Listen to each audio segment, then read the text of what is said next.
Welcome to my YouTube channel perfect Educom academy. जैसा कि इससे पहले वाले वीडियो में हमने भारतीय संविधान के प्रमुख स्रोत ब्रिटेन और अमेरिका के बारे में हमने डिस्कशन किया था। तो दोस्तों, आज हम लोग डिस्कशन करेंगे और कनाडा के बारे में, यानी कि कनाडा से लिए गए मुख्य प्रावधान क्या क्या है। ओके, तो दोस्तों, संघात्मक व्यवस्था में जो है यह प्रावधान है कि केंद्रीय सरकार और राज्य सरकार यानी कि सेंट्रल गवर्नमेंट यानी कि central government and state government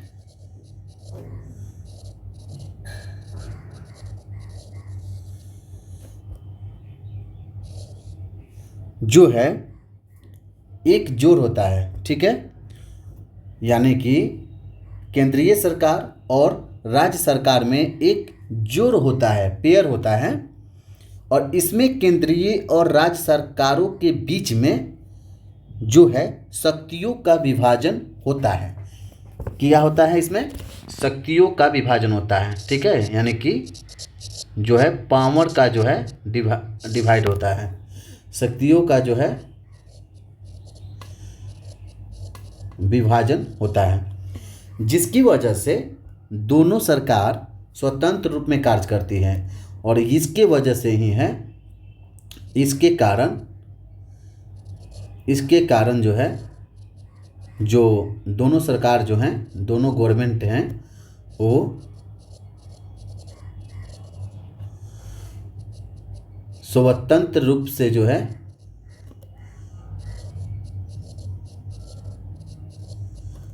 कार्य करती है। ओके, जो दूसरा जो प्रावधान है वो है अवशिष्ट शक्तियां केंद्र के पास। ठीक है, अवशिष्ट शक्तियां केंद्र के पास के बारे में अगर हम बात करें तो वह शक्तियां जो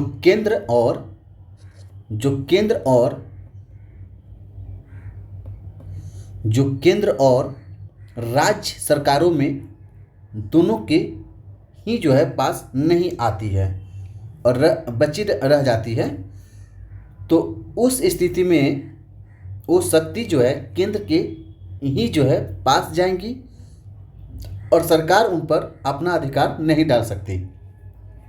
यानी कि अवशिष्ट शक्तियाँ केंद्र के पास के बारे में फिर से समझ लेते हैं कि देखिए, वह शक्तियाँ जो केंद्र और राज्य सरकार में दोनों के पास नहीं आती और बची रह जाती है, तो उस स्थिति में वह शक्ति केंद्र के पास जाएगी और राज्य सरकार उन पर अपना अधिकार नहीं डाल सकती। ठीक है,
अब हम बात करते हैं राज्यसभा में मनोनयन। तो दोस्तों, मनोनयन का अर्थ होता है कि अपने मन से, यानी कि किसी भी चीज़ को चुनना या जो मन में आयो करना। तो इसमें जो है राज्यसभा में मनोनयन का जो अर्थ होता है, यानी कि संविधान में यह राष्ट्रपति को प्राप्त है। किसको प्राप्त है? राष्ट्रपति को प्राप्त है। ठीक है, ये जो शक्ति जो है ये राष्ट्रपति को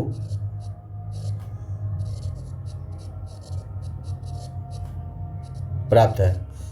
तो राष्ट्रपति को क्या प्राप्त है? तो राष्ट्रपति को ये प्राप्त है कि राज्यसभा में जो है,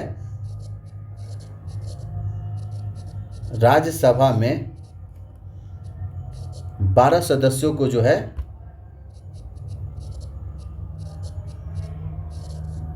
मनोनीत करेंगे। ठीक है, मनोनीत करना यानी कि चुनना, मनोनीत करना। ठीक है,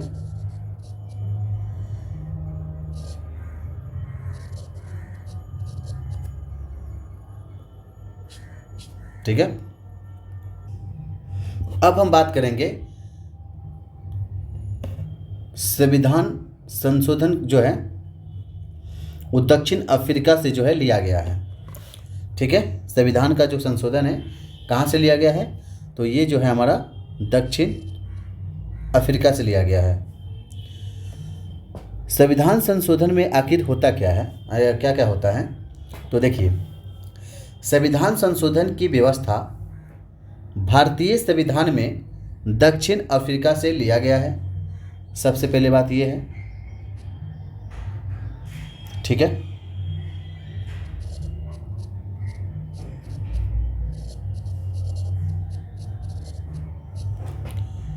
और ये बहुत ही महत्वपूर्ण व्यवस्था है।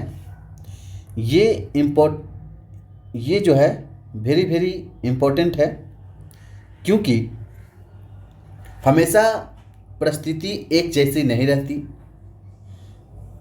परिस्थितियों के हिसाब से हमेशा परिवर्तन करना चाहिए। संविधान में अगर कुछ संशोधन करना हो तो इस प्रावधान के तहत संशोधन किया जा सकता है। ठीक है, और ये जो आर्टिकल्स है ये अनुच्छेद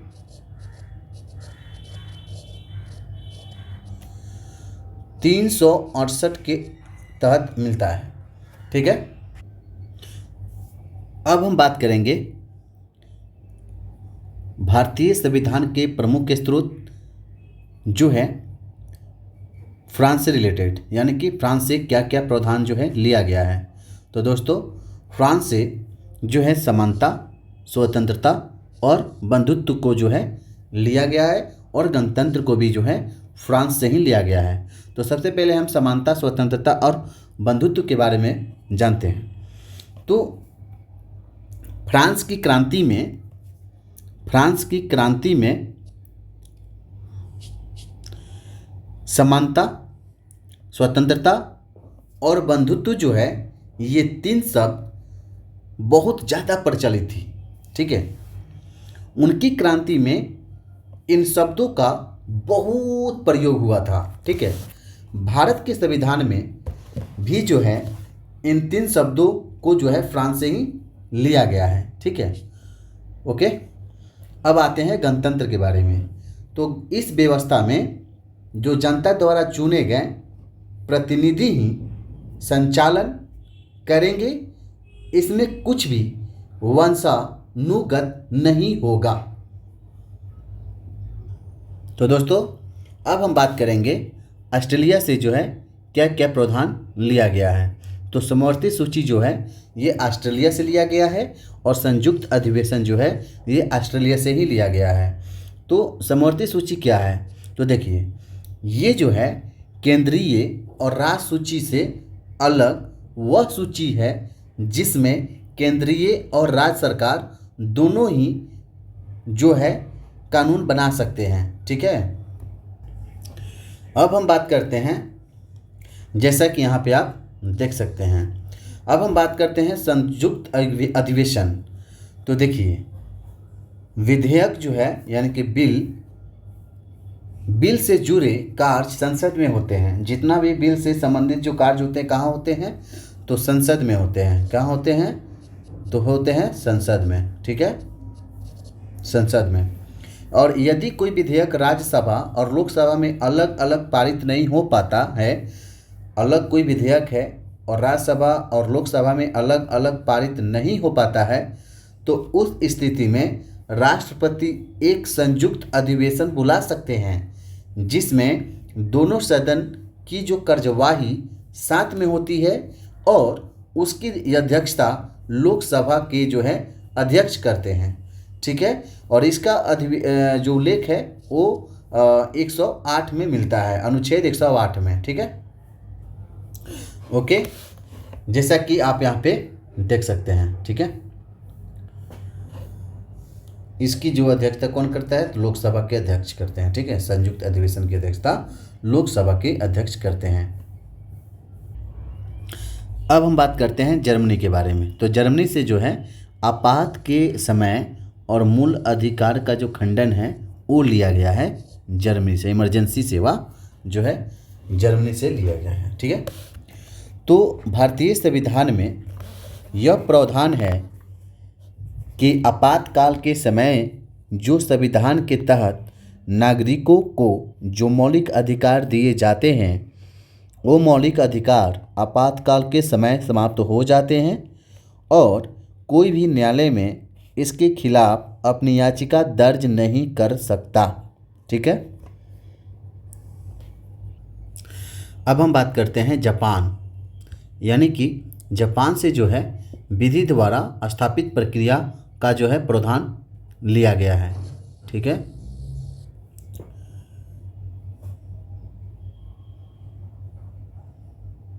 ओके, तो भारतीय संविधान में विधि द्वारा स्थापित प्रक्रिया का प्रावधान जोड़ा गया है, यानी कि इसका तात्पर्य ये है कि विधि के द्वारा जो भी प्रक्रिया निर्धारित करी गई है हमेशा उसके हिसाब से ही कार्य करते हुए आगे बढ़ते चले जाना चाहिए, ओके। अब हम बात करेंगे भारतीय संविधान के प्रमुख स्रोत जो हैं मौलिक कर्तव्य, वो किससे लिया गया है? तो रूस देश से लिया गया है। तो मूल संविधान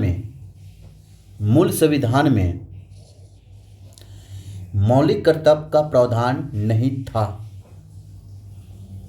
इन्हें 42वें संविधान संशोधन 1976 में स्वर्ण सिंह समिति की अनुशंसा पर संविधान में शामिल किए गए और वर्तमान में 11 मौलिक कर्तव्य भारतीय संविधान में शामिल है जिन्हें भारत के हर एक नागरिक को इनका पालन करना चाहिए।